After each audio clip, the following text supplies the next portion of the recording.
Nhằm chạy đó trong không nó thôi thì đổ ấy đập đỡ chụp lịch ở chân rồi thôi ra đi dùng hôn đá mà nhanh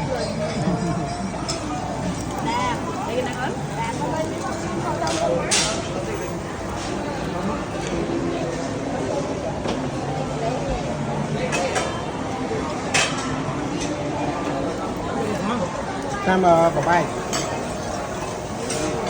đi cho cái này cái này giờ đi ăn uống miệng như này mà chớp chớp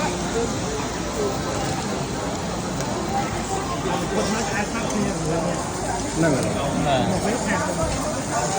một bé khan mấy bây giờ mình không một bé là khan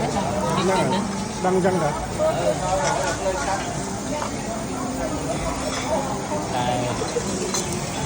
một phê cá hồ cà té và một phê nó gạo vi khan này lấy tại nó á nhiều cùng thêm má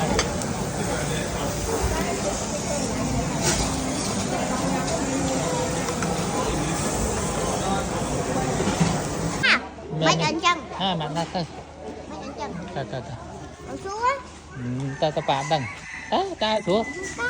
hồi nãy thấy chân ấy thôn thôn ấy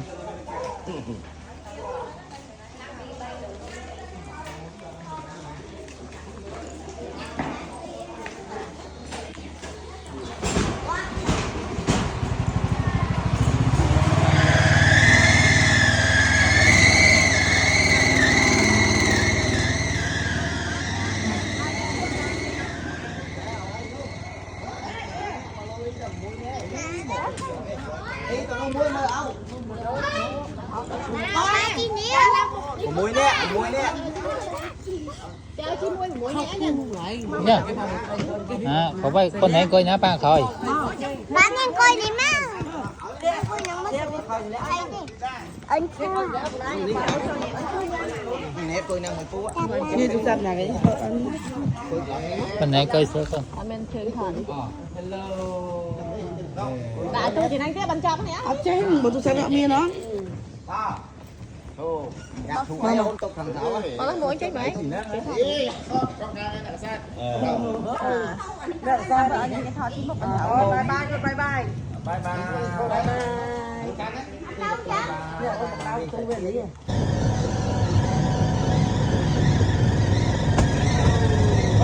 bye